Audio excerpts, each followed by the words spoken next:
साथ खोखला। सचिन क्रिकेटर है और कोई चीज नहीं है। और कौन कोई एहसानमंद आपके ऊपर, कोई मोहसिन आपको एहसान कर दे 2-4 रुपए से तो ठीक है, लेकिन अतम दर्जे की कौन फरमाते हैं? एक मुहद्दिस फरमाते हैं एक हदीस की तफसीर में, अल्लाह तबारक व तआला ने, एक सहाबी ने कहा, अल्लाह तबारक व तआला ने हजरत आदम से लेकर हजरत ईसा तक जितने भी नबी आए उन तमाम में जितनी भी खूबियां थी, उन तमाम में जितने भी सिफात थे, वो टोटल खूबियां बैक वक्त अगर किसी इंसान में देखना हो तो जनाब मोहम्मद रसूलुल्लाह सल्लल्लाहु अलैहि वसल्लम के अंदर। अगर आप सलमान खान की खूबसूरती में लड़ मर रहे हैं तो अल्लाह के नबी से बड़ा खूबसूरत कोई माए का लाल आज तक पैदा नहीं हुआ। अम्मा आयशा फरमाती है कि हजरत यूसुफ को देखने वाली औरतों ने तो अपने हाथों को यूं काटा था, यूं। ये यूसुफ को देख करके उन औरतों ने तो उंगलियां काट लिए थे सिर्फ, लेकिन कुर्बान जाइए अगर हमारे नबी को देख लेते, जनाब मोहम्मद रसूलुल्लाह पर नजर पड़ जाती तो वो अपने छुरी से अपने सीने को छाक कर लेती। इतने खूबसूरत थे अल्लाह के नबी, कशिश थी जनाब मोहम्मद रसूलुल्लाह की खूबसूरती पर।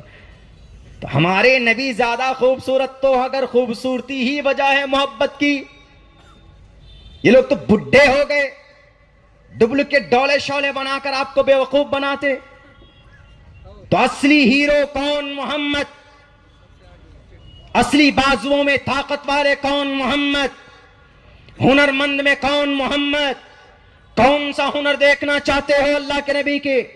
कौन सा फन देखना चाहते हो? ताकत आजमाना चाहते हो तो जाओ रस्तम से पूछ, जाओ रुकाना से पूछ लो कि मोहम्मद रसूलुल्लाह के पास कितनी ताकत थी।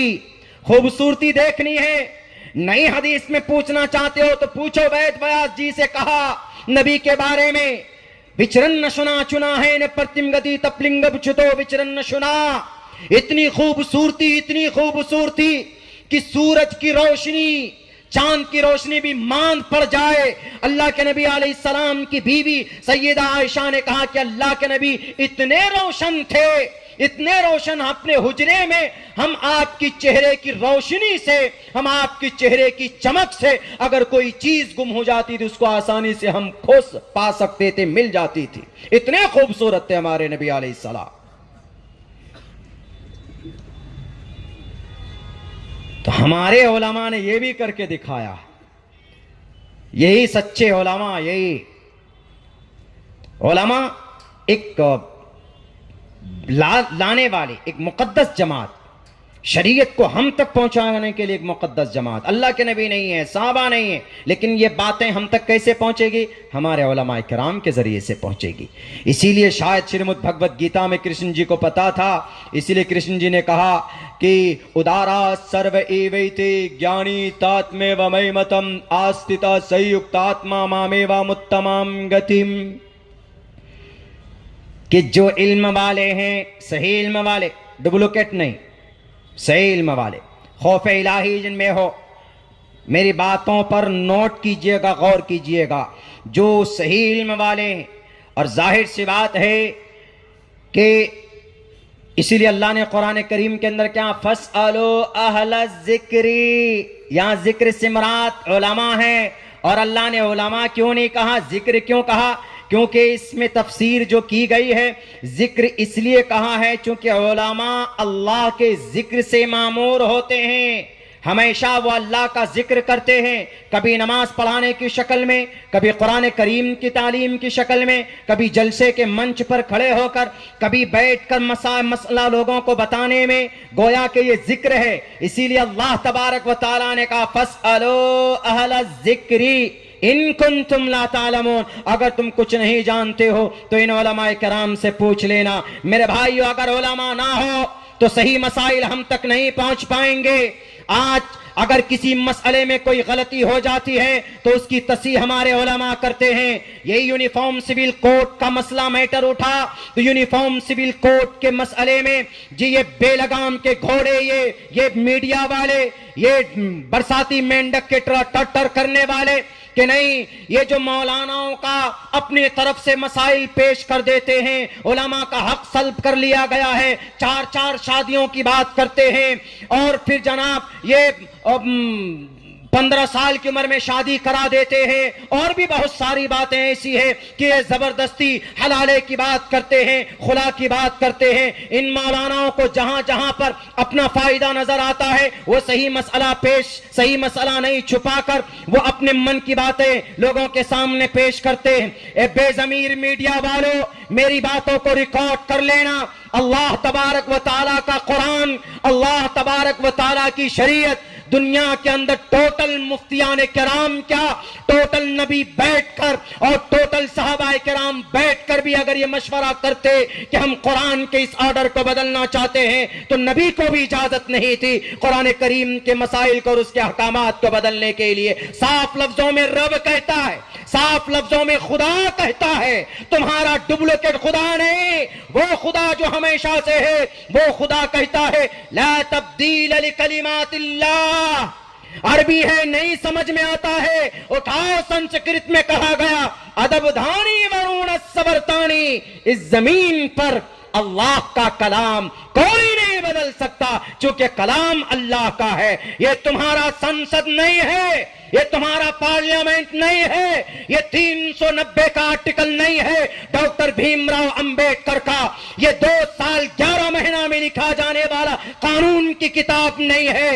ये किताब अल्लाह तबारक व तआला की किताब है। यहां तुम्हारे ये शराबी मेंबर ऑफ पार्लियामेंट नहीं बैठे हैं कि जो लड़कियों के साथ जबरदस्ती उनके साथ अय्याशी करके जिना करके अगले दिन बैठ जाते हो पार्लियामेंट में और फिर जो मन में आए वो बिल पास कर लेते हो।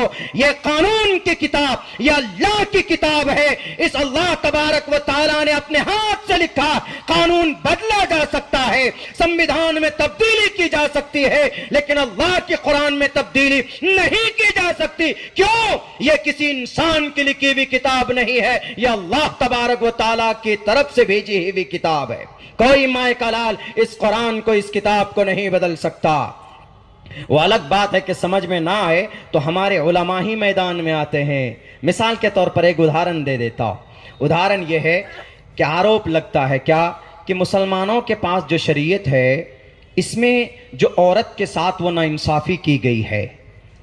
विरासत का जब मसला आता है इस्लाम में तो लड़के को एक हिस्सा और लड़की को आधा हिस्सा दिया जाता है। ये विरासत का मामला डायरेक्ट अल्लाह का फरमान है। अब ये मीडिया वाले सब उछल उछल के वो कूदते हैं, वो कहते हैं कि अरे भाई ये देखो कितनी बड़ी नाइंसाफी है बेटी के साथ, बेटी को 50% बेटे को 100%। ऐसा क्यों नाइंसाफी? अल्लाह कहता है कि बेवकूफ़ इंसान, तुम समझते नहीं, आओ हमारे उलमा के पास समझाएंगे, वो आओ हमारे फुक़हा किराम के पास, वो समझाएंगे। इसीलिए अल्लाह ने कहा वल्लज़ीन ऊतुल इल्म दरजात। कुरान की बातों को, हदीस के मसाइल को समझाते हैं। इसीलिए अल्लाह ने इल्म की बुनियाद पर इनके दरजात को बुलंद किया है, इल्म की बुनियाद पर। हाँ, अगर वो अपने इल्म पर अमल नहीं करता है, अपने इल्म का मिसयूज करता है तो उसके ऊपर वबाल भी उतना ही है।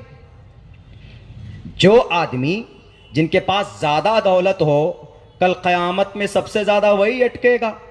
हमारे यहाँ एक साहब हैं, तकरीबन 45 साल पावर में रहे, वो मिंबर से लेकर गृह राज्य मंत्री तक बने, वो यानी पूरी जिंदगी उनकी वो रही। तो लोग उमूमन बोलते हैं उन्होंने कुछ किया नहीं है इलाके के लिए। पॉलिटिशियन कुछ करते नहीं जल्दी इलाके के लिए, अपने किसी के लिए कुछ ही होते हैं जो करते हैं कौम के लिए। तो लोग कहते हैं कि अरे इनका तो बहुत बड़ा लंबा हिसाब किताब है, कहते हैं कि गरीब लोग जल्दी जन्नत में चले जाएंगे। अभी कब्र में तो ये वो मुखिया वाली लिस्ट में अटके हुए होंगे, वहीं पर अटके हुए होंगे अल्लाह के सामने में। अभी तो एमएलए का बाकी है, एमपी की रजिस्टर बाकी है, अभी मिनिस्टर की रजिस्टर बाकी है, अभी गृह राज्य मंत्री का नंबर आएगा तो फिर पता नहीं क्या हाल होगा उनका।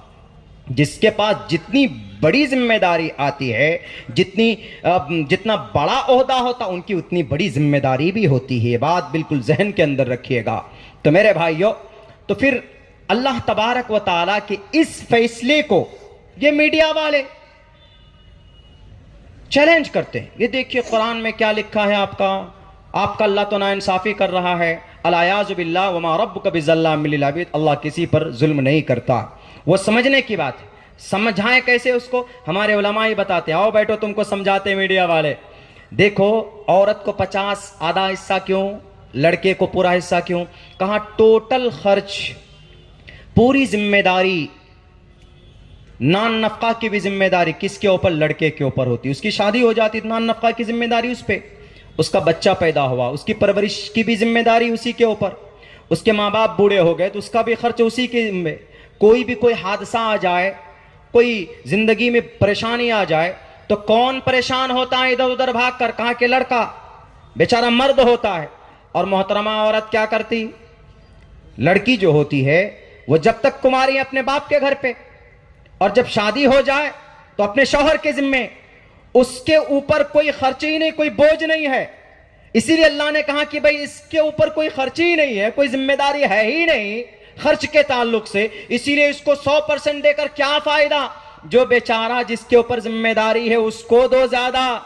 ये रियायत की गई है, ये मसलिहत है। बेजमीर मीडिया वालों, अगर ताकत हो तुम्हारे अंदर तो चैनल के अंदर चलाना। मेरी इन वीडियो को नहीं चलाता है जल्दी, मेरी तस्वीर तो देता है लेकिन मेरी स्पीच जल्दी चलाते नहीं है। ये बेजमीर लोग इंसान आए मैदान में, हमारे सही उलमा ही इनको बता देंगे कि शरीयत के अंदर अल्लाह तबारक व तआला ने कौन सी मसलिहत रखी।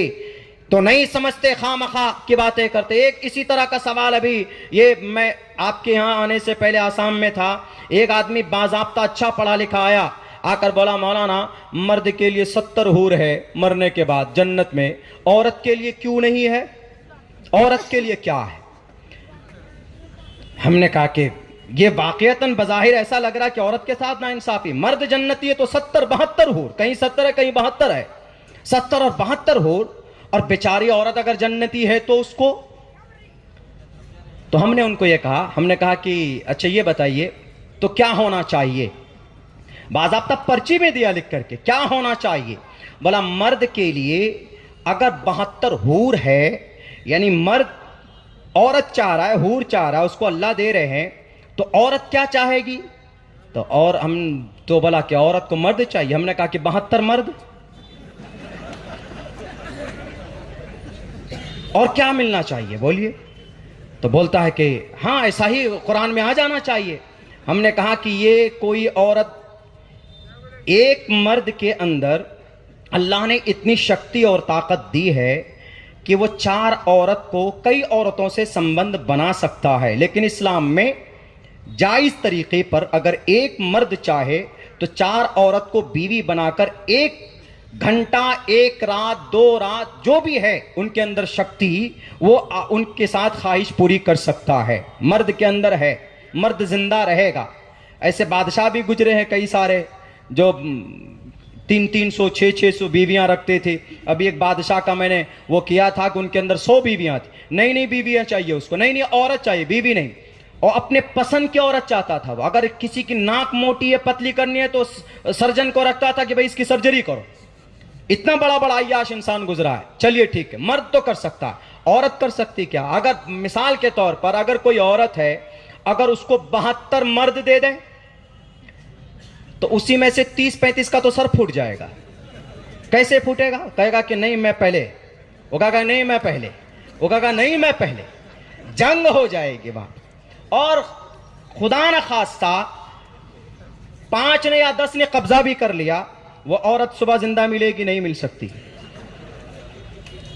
उसका जनाजा, मैयत, कफन दफन सब करना होगा। ये देख लीजिए। अब मैंने उनको यही जवाब दिया, मैंने कहा ऐसा हो सकता है क्या? हमने कहा चलिए मर्द बोल सकता, अल्लाह ने निजाम फितरत के तहत हिसाब किताब बनाया। अल्लाह एक मर्द बोल सकता है कि भाई मेरे पास 4 बीवी है, ठीक है कोई बात नहीं, अल्लाह ने इजाजत दी है, आप सबके साथ बराबरी करते हैं तो कोई ये नहीं बोल सकता। लेकिन क्या कोई औरत बोल सकती मेरे पास 4 शौहर है? बोल सकती क्या कोई? अगर कोई बोले तो वह कहेंगे ला हौल बिला कुव्वत, 4 शौहर है तेरे, बड़ी बदकिरदार औरत है तू, है कि नहीं? बताइए। देखिए ये निजाम फितरत है अल्लाह तबारक व तआला का। हमने कहा रे पागल आदमी, वहां अल्लाह वो देगा, वलकुम फीहा मा तश्तही अनफुसुकुम, जो तुम्हारा मन चाहे वहां पर अल्लाह वो अता करेगा। एक फिर दूसरा सवाल क्या था?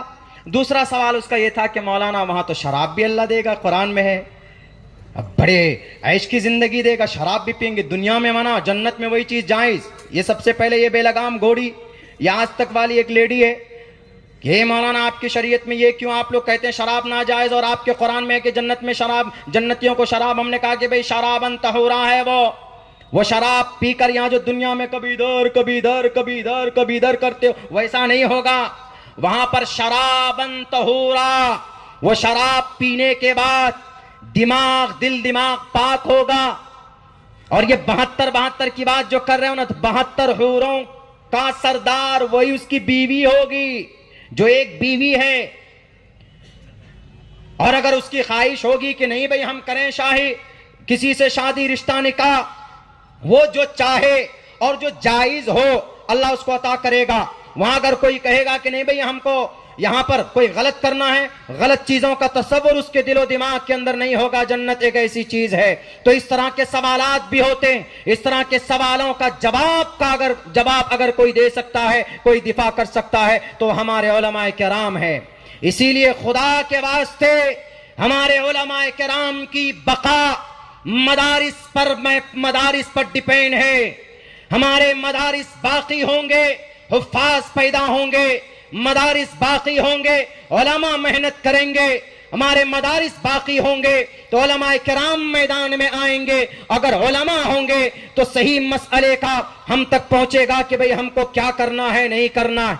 मिसाल के तौर पर हमारा जवान है, आज हमारे जवानों का एक बहुत बड़ा तबका गलत रास्ते पर चला जाता है, कभी कभी बहुत गलत रास्ते पर चला जाता है। अगर इन नौजवानों की रहनुमाई ना हो, रहबरी ना हो, तो कहीं कहीं पर हमारे नौजवान कुफ्र के दहाने तक पहुंच जाते। इसीलिए अल्लाह के नबी अलैहिस्सलातु वस्सलाम ने इन उलमाए किराम को गार्जियन बनाया है, और इन उलमाए किराम की सही रहनुमाई और सही रहबरी होती रही तो हमारे जो नौजवान हैं ये गलत रास्ते पर चलने से भी बाज आ जाएंगे। इनको इनकी जवानी के बारे में बताएंगे। आज हमारा नौजवान 15 साल से लेकर 40 साल का, 35 साल का, 30 साल का नौजवान किधर जा रहा है?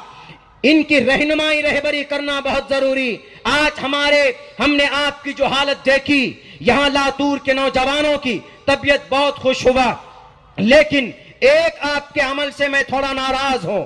वो नहीं करना था, उलमा ने मना किया भी होगा, लेकिन वही कभी कभी जब रहनुमाई नहीं होती है तो गलत काम कर बैठते। वो कुछ नौजवान हैं जो अपने जोश में पटाखे फोड़ दिए। आप उलमा आए, सम्मान कीजिए, बहुत अच्छी बात है, बड़ी हिम्मत की बात है, बड़ी खुशी की बात है, बड़ी तवाज़ो की बात है। लेकिन अगर कुछ नौजवान, जाहिर सी बात है उलमा ने मना किया होगा, लेकिन ये गैर शरई काम हमारे जो नौजवानों के दिलो दिमाग में था कि उन्होंने भी अकीदत से किया होगा। लेकिन मेरे नौजवानों, पटाखे छोड़ना शरीयत इस्लाम के खिलाफ काम है। मैं बड़ा खुश हूं कि आपने इस जलसे को कामयाब किया, और खुसूसन नौजवानों ने किया। नौजवान इस मिल्लत की तकदीर है, नौजवान इस रीढ़ की हड्डी है। आज 5000 हमास का नौजवान है जिन्होंने इसराइल को घुटने पर लाकर टेक दिया। सिर्फ 5000 नौजवान है जिन्होंने अपनी जवानी और जिन्होंने अल्लाह की रजा के लिए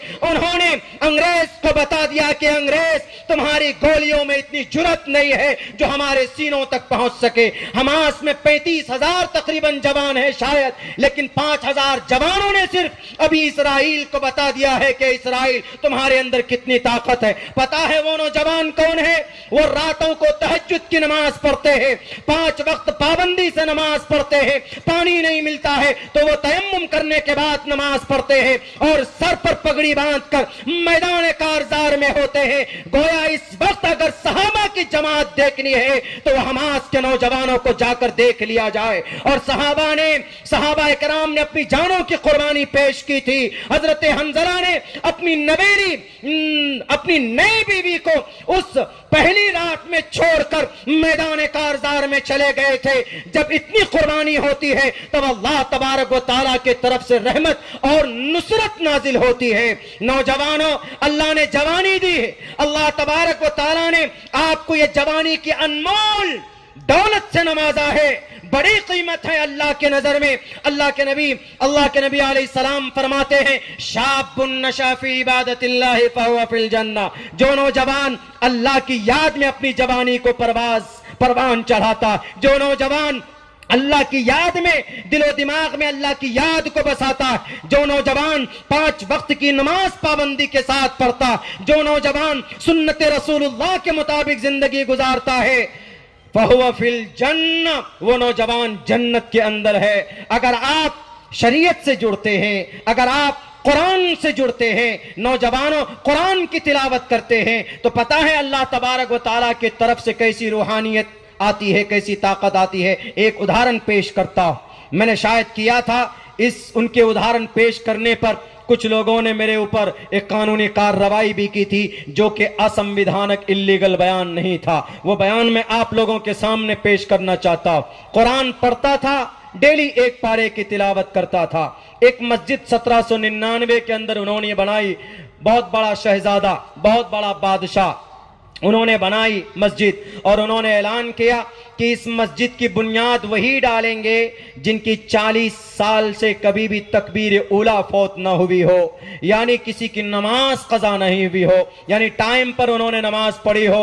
उस बादशाह ने ऐलान किया, ऐलान बादशाह भी था और उस वक्त का आबिद भी था, उस वक्त का बड़ा अल्लाह वाला भी था।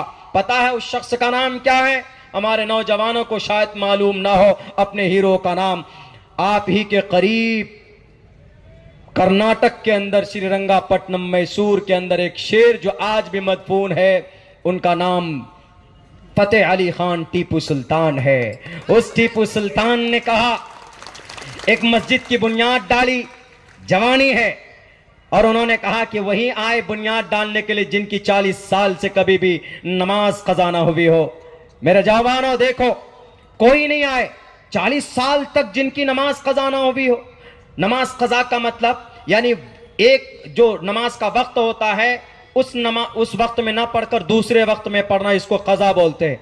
अगर आप टाइम पे पढ़ लेते हैं, नमाज का वक्त है 1.5 घंटा 2 घंटा, कभी भी पढ़ लेते हैं, जमात के साथ पढ़ना अलग बात है, फजीलत है, लेकिन जमात नहीं मिली, वक्त में आपने पढ़ लिया तो वो नमाज वक्त पे अदा मानी जाएगी।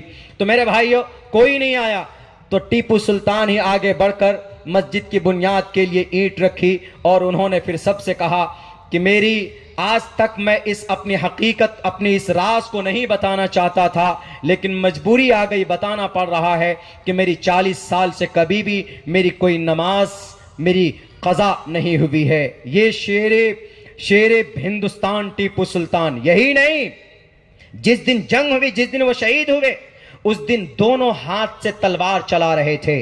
मुफस्सिरीन ने लिखा है कि आज तक तारीख में ऐसा योद्धा नहीं देखा, या तो कोई एक हाथ से घोड़े को पकड़ते दूसरे हाथ से तलवार चलाते हैं, या एक हाथ से ढाल पकड़ते दूसरे हाथ से तलवार चलाते हैं, लेकिन इस मर्द मुजाहिद के अंदर ऐसी कौन सी ताकत थी उस दिन जो उससे पहले नहीं देखी गई? कौन सी ताकत थी? तो मुअर्रिख ने लिखा उनके बारे में कि डेली टीपू सुल्तान का मशगला था, उनकी रूटीन में शामिल थी ये बात कि फजर की नमाज के बाद एक पारा कुरान करीम रोजाना तिलावत करना, डेली मामूल था बंदा हुआ। लेकिन जिस दिन वो शहीद होने वाले थे, जिस दिन हमारे ही इस्लाम के प्लेटफॉर्म से, मुसलमानों के प्लेटफॉर्म से बेजमीर अय्याश, ईमान फरोश, वो मुनाफिक अंग्रेज के साथ मिलकर पूरी साजिश रची हुई थी कि टीपू सुल्तान जैसे ही हवेली से बाहर निकलेगा, तुम अंदर से बंद कर देना गेट का, हवेली का दरवाजा, और फिर बाहर हम देख लेंगे टीपू सुल्तान को। वही किया। उस मुनाफिक ने, उनका अपना था, उनका वजीर आला था, उनका वजीर आजम था, यह बेजमीर इंसान टीपू सुल्तान जिस दिन शहीद होने वाले, फजर की नमाज पढ़ने के बाद एक नहीं 2 पारे की तिलावत करके मैदान में निकले, और फिर जब अंग्रेज के सामने में आए, जब उनकी तलवार चल रही थी, तो उन्होंने एक हाथ से नहीं दोनों हाथ से तलवार का इस्तेमाल किया। अंग्रेजी फौजी देखकर हैरान थे कि आज इसके अंदर क्या है, आज इसके अंदर वो कौन सी ताकत है। तो मुअर्रिख ने लिखा है कि उस दिन दो हाथों में इसीलिए ताकत आई थी कि उस दिन दो पारे के कुरान करीम की तिलावत करके मैदान में था। तो इसीलिए अल्लाह तबारक व तआला ने दुनिया को पैगाम देना था कि मुसलमानों, अगर तुम्हारे सामने ढोंगी आ जाए, अगर तुम्हारे सामने शराबी आ जाए, अगर तुम्हारे सामने कोई चाय बेचने वाला बेजमीर और इंसानों का कातिल कुर्सी इख्तिदार पर बैठ जाए और तुम्हारे शरीयत को बदलने की बात करे, तो कुरान करीम पढ़कर सुनाना और कुरान करीम पढ़कर आना, तो तुम कभी भी कमजोर नहीं पाओगे अपने आप को और हक बात कहने से पीछे नहीं हटोगे। उस दिन टीपू सुल्तान के हाथ में अगर दोनों हाथों में तलवार थी तो वो ताकत अल्लाह ने दो पारे कुरान करीम की तिलावत की बदौलत अता की थी। अगर आज भी हम कुरान करीम से जुड़ जाएं, कुरान करीम की तिलावत से जुड़ जाएं, पाबंदी सलात से अगर हम जुड़ जाएं, मेरे भाइयों, हम दुआ करते हैं कि अल्लाह फलस्तीन में कोई सुल्तान सलाहुद्दीन अय्यूबी भेज दे, कि अल्लाह कोई मूसा बिन नसीर को भेज दे। हम ये ऐलान दुआ करते हैं कि अल्लाह जैसे भारत के अंदर पहली फतेह का झंडा मोहम्मद बिन कासिम अस्सक़फ़ी ने गाड़ा था। नौजवानों, कितनी उम्र थी? 17 साल का जर्नेल था मोहम्मद बिन कासिम अस्सक़फ़ी। इनके चचा हज्जाज बिन यूसुफ और उस वक्त का बादशाह वलीद बिन अब्दुल मलिक, राजा दाहिर ने कहा कि ए मोहम्मद, तुम अपने किसी बड़े लीडर को भेजो। मोहम्मद बिन कासिम अस्सक़फ़ी ने कहा कि बड़ा लीडर मैं हूं, मैं मेरे 17 साल पर मत जाना, मेरी बाजुओं की ताकत पे जाना। आज हमारा नौजवान तो पुड़िया खाकर, आज हमारा नौजवान शराब पीकर, आज हमारा नौजवान अनाप शनाप चीजें खाकर अंदर से खोखला हो चुका। हवा पहलवान फूंक मारो तो उड़ जाए। मोहम्मद बिन कासिम अस्सक़फ़ी 17 साल की उम्र का ये नौजवान राजा दाहिर को कहता है कि मेरी हाइट पर मत जाओ, अगर तुमको ताकत देखनी आओ मैदान में। सबसे बड़े बहादुर को वो हज्जाज, सबसे बड़े बहादुर को उस वक्त का बादशाह राजा दाहिर ने भेजा। एक तलवार से हमला किया, एक हमले में उसका सर 2 टुकड़ों में बांट दिया। ये ताकत थी ईमान की, ये ताकत थी कुरान की तिलावत की, और ये ताकत होती है हमारे नौजवानों में अगर उसकी सही रहनुमाई और सही रहबरी की जाए। तो आज इस कौम का मक्खन कोई है तो हमारे नौजवान है। इसीलिए अल्लाह तबारक व तआला ने अल्लाह के नबी के जरिए कहलवाया कि हमारे नौजवानों के बारे में स्पेशल सवाल होगा मरने के बाद। वन, अल्लाह के नबी की एक हदीस है, वन उम्रिही फीमा अफना, उम्र कहाँ ख़त्म करके आए। पूरे उम्र के बारे में सवाल हो गया, लेकिन नहीं, क्या कहा? वन शबाबिही फीमा अबला, अपनी जवानी कहाँ पुरानी करके आए, बताओ। उस वक्त क्या बताएंगे हमारे नौजवानों? हम असल अपना मार्गदर्शन कभी कभी भूल जाते हैं। इस वक्त अगर आपको सही रास्ता चाहिए, अगर आपको सही मनहज चाहिए, तो आप कुरान और शरीयत से जुड़ जाइए। कुरान और शरीयत से अगर जुड़ जाएंगे तो हमें कवी उम्मीद है कि हम कभी भी ये जितने भी बातल और अग़यार हैं जो आपकी शरीयत को मिटाने की बात करते हैं, जो कहते हैं कि अरे ये मुसलमान इस देश के अंदर में खामखा भीड़ बढ़ा रहे हैं, ये मुसलमान इस देश के अंदर, कभी कभी हम अपना हक़ का मुतालबा करते हैं तो क्या कहते हैं कि तुम चले जाओ पड़ोसी मुल्क। आपके महाराष्ट्र का एक मंत्री बोल रहा है आजकल, हमारे मराठा के जो मराठा भाई हैं वो अपने हक़ के लिए लड़ रहे हैं, वो अपने रिजर्वेशन के लिए लड़ रहे हैं। कहते हैं कि भाई मुसलमानों का हक मार कर तुमको दे देंगे, और जो मुसलमानों को चाहिए रिजर्वेशन, उनको उनका हक चाहिए, इनको भेज दो पड़ोसी मुल्क। क्यों? 10 लाख मुसलमान ईमान वाले कत्ल किए गए हैं आज़ादी के वक्त में, 10 लाख। मिनिस्टर साहब, आप 10,000 नहीं थे, 10 लाख हम थे। उनमें भी अक्सरियत 65,000 ये टोपी और दाढ़ी वाले की थी जो मदरसे में पढ़ाते थे। 10 लाख।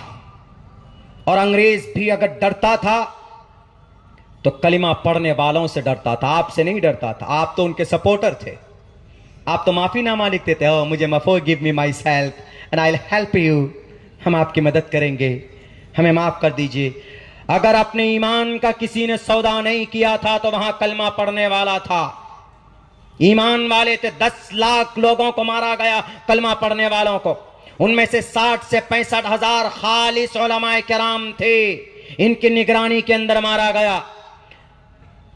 इसीलिए अगर कोई मुतालबा करता है नौजवानों सिर्फ शाहरुख खान की फिल्मों ने कितनी बिजनेस किया, ये नहीं, आपको एक एक चीजों के बारे में इल्म होना चाहिए और आपको एक एक तारीख के बारे में पता होना चाहिए।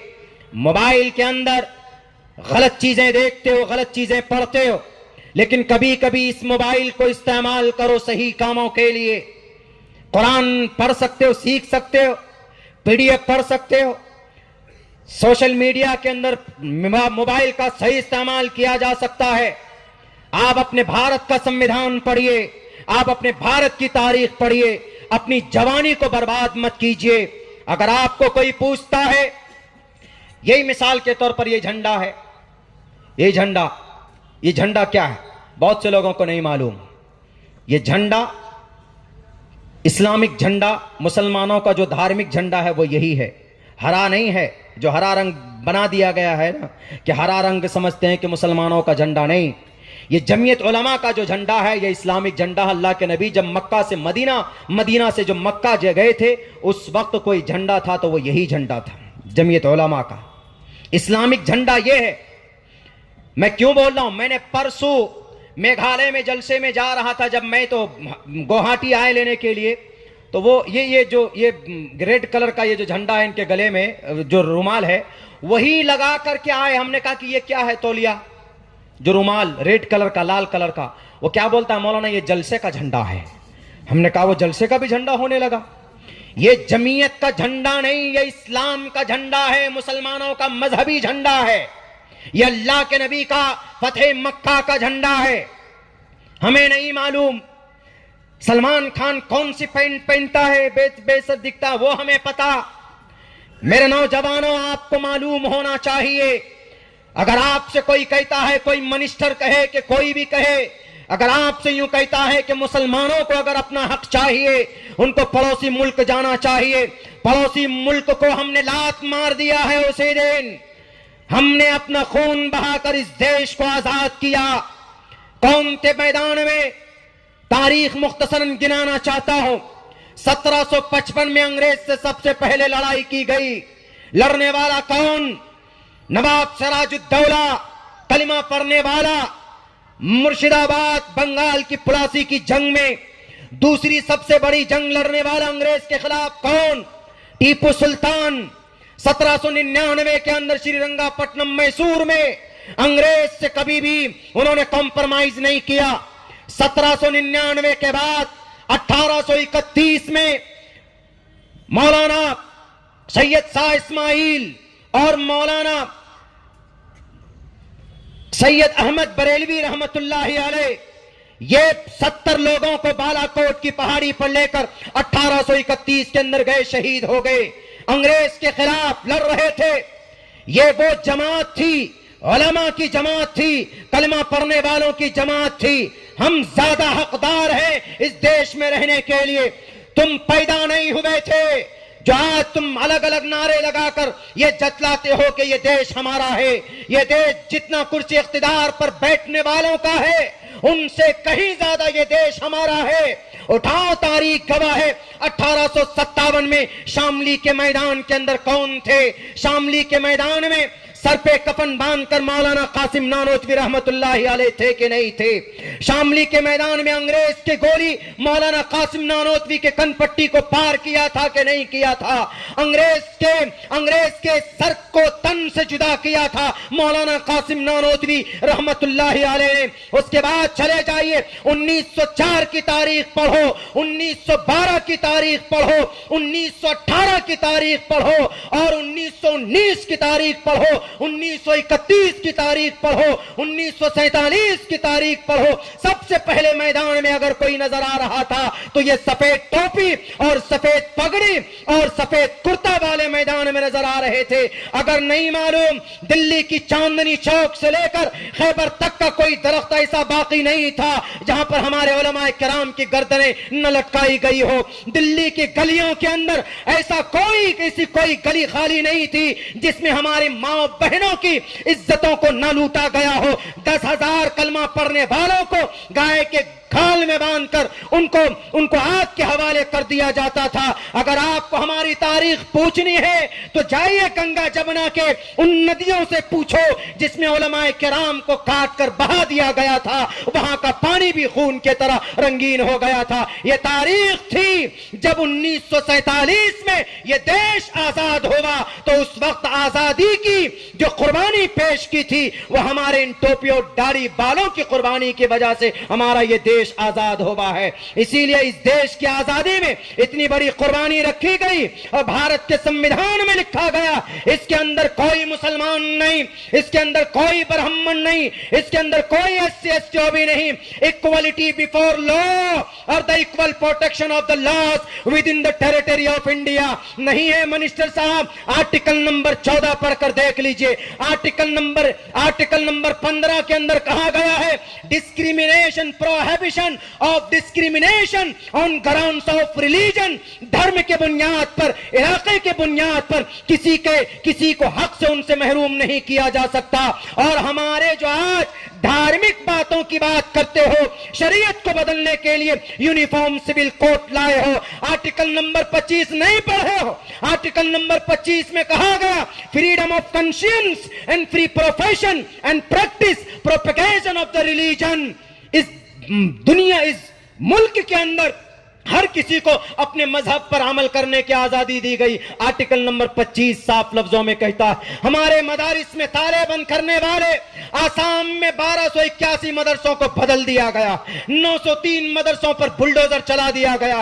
आसाम के सीएम साहब आर्टिकल नंबर 30 पढ़िए, जिसके अंदर कहा गया है, all minorities whether based on religion shall have the right to establish. अपने अपने धर्म, अपने अपने मजहब के बुनियाद पर और अपने अपने लैंग्वेज को सिखाने के लिए टोटल माइनॉरिटी को यह अधिकार है कि वह अपना अपना मकतब और मदरसा चला सकते हैं। भारत के संविधान के अंदर ये सारी चीजें लिखी हुई है, लेकिन यह है कि ताकत में बैठे, कुर्सी इख्तिदार पर बैठे और हमारे लोगों को मालूम नहीं है, खुसूसन हमारे नौजवानों को। मेरे नौजवानों, आपको, कौम को आपकी बड़ी जरूरत है। आप थोड़ी सी तब्दीली ये लाइए, बदजनी से बचिए। एक आद की गलती की वजह से इस मुकद्दस जमात से हम रिश्ता नहीं तोड़ सकते किसी भी कीमत में। अगर कोई गुनाह करता है, गलती करता है हम में से, तो अल्लाह तबारक व ताला ऊपर बैठा हुआ है और इस देश के अंदर हमारा कानून है। अगर हमारे उलमा नहीं रहे, अगर हमारे मदारिस नहीं रहे, मैं कसम खाकर आपको कहता हूं कि हमारे अंदर शरीयत और अकीदे के अंदर इतनी खराबी पैदा हो जाएगी, इतनी खराबी पैदा हो जाएगी, फिर आप सैकड़ों जलसे कर लें, आप कभी भी सुधार पैदा नहीं कर सकते। इल्म की रस्सी को मजबूती से पकड़िए और इत्तिहाद और यूनिटी की रस्सी को मजबूती से पकड़िए। हमारा अकीदा कुछ भी हो, लेकिन जब मिल्लत की बात आ जाए, जब समाज की बात आ जाए, सब एक प्लेटफॉर्म पर जमा हो जाएंगे। क्यों? देख लीजिए, इस देश के अंदर हैं, इस देश के अंदर 33 करोड़ जिनके खुदा हैं वो एक प्लेटफॉर्म पर हैं, और जिनका एक खुदा है वो 33 करोड़ प्लेटफॉर्म पर है। यहूदी क्यों इतने ताकतवर बन गए?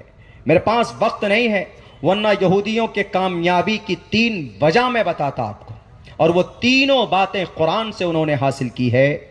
मेरे पास वक्त नहीं है, बात मेरी थोड़ी लंबी होती है, लेकिन बस मैं इतना कहूंगा, 2-3 चीज। एक ये कि जहां पर भी तालीमी इदारे चल रहे हैं, हम अपने जेब खास से उन तालीमी इदारों को आगे बढ़ाएं। इंशाअल्लाह तबारक व ताला अल्लाह अजर अता फरमाएगा। और दूसरी बात ये कि उलमा से मोहब्बत, इल्म की कसरत, और तीसरी बात ये हमारे नौजवानों, तीसरी बात हमें यह करनी है कि मुत्तहिद रहना है और हमें दीन की बातों को सीखना है अपने उलमाए किराम से।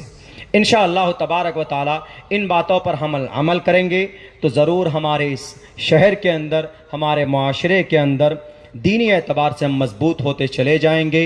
अल्लाह से दुआ करता हूँ कि अल्लाह तबारक व ताला इल्म का शौक़ हमारे दिलों के अंदर दे और उलमा से मोहब्बत की तौफीक अता फरमाए। बहुत बहुत शुक्रिया, जज़ाकल्लाह।